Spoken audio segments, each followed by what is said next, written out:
नासिक जिले सहित राज्य की विभिन्न बाजार समितियों में प्याज के दाम भारी गिरावट के कारण किसान आर्थिक संकट में आ गए हैं। बाजार में मिल रहे दाम उत्पादन लागत से भी कम होने से किसानों को भारी नुकसान उठाना पड़ रहा है। इसी मुद्दे पर महाराष्ट्र राज्य प्याज उत्पादक किसान संगठन के केंद्र सरकार के प्रति क्विंटल 1500 रुपये अनुदान की मांग की है।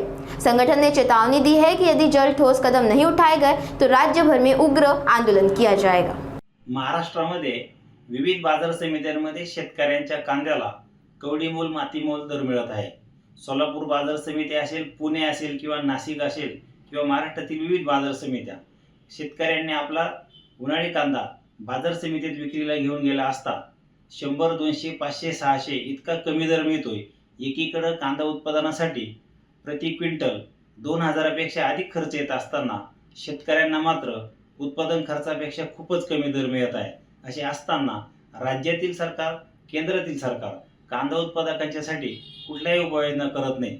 ज्यावेळेस कधीतरी कांद्याचे थोडेफार दर वाढतात त्यावेळी केंद्र सरकार अर्ध्या रात्री निर्यात बंदी करणे, निर्यातीवरती शुल्क लागू करणे, निर्यातीवर किमान मूल्य लावणे, निर्यात मूल्य, आणि त्या पलीकडे परदेशी कांदा आयात करणे, अशा विविध उपाययोजना करून थेट हस्तक्षेप करून शेतकऱ्यांचे कांद्याचे बाजारभाव पाडतात।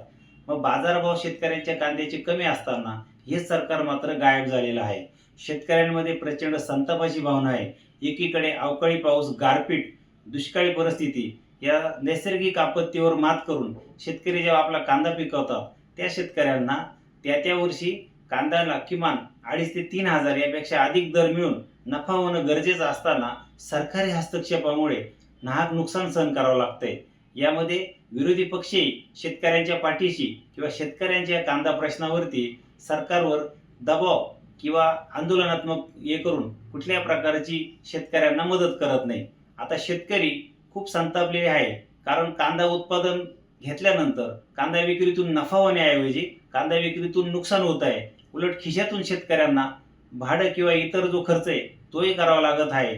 अशा वेळी केंद्र सरकारने अतितातडीच्या उपाययोजना कराव्या, परदेशामध्ये जास्तीत जास्त कांदा निर्यात कसा होईल यासाठी धोरण निर्माण करावे, आणि महाराष्ट्र राज्य कांदा उत्पादक शेतकरी संघटनेकडून आम्ही इशारा देतोय, केंद्र सरकारने, राज्य सरकारने महाराष्ट्रातील कांदा उत्पादक शेतकऱ्यांना ज्यांचा कांदा तोट्यात कमी भावात विकला गेलाय या शेतकऱ्यांना थेट अतितातडीचं 1,500 रुपये म्हणजे 1500 रुपयाचं अनुदान त्यांच्या खात्यात जमा करावे, याची मागणी कांदा संघटनेकडून आम्ही करतोय। केंद्र सरकारने, राज्य सरकारने कांदा प्रश्नावर अतितातडीच्या उपाययोजना केल्या नाही तर येणाऱ्या काही दिवसांमध्ये महाराष्ट्रामध्ये सरकारच्या विरोधात तीव्र आंदोलन झाल्याशिवाय राहणार नाही, असा इशारा आम्ही महाराष्ट्र राज्य कांदा उत्पादक शेतकरी संघटनेकडून देत आहोत।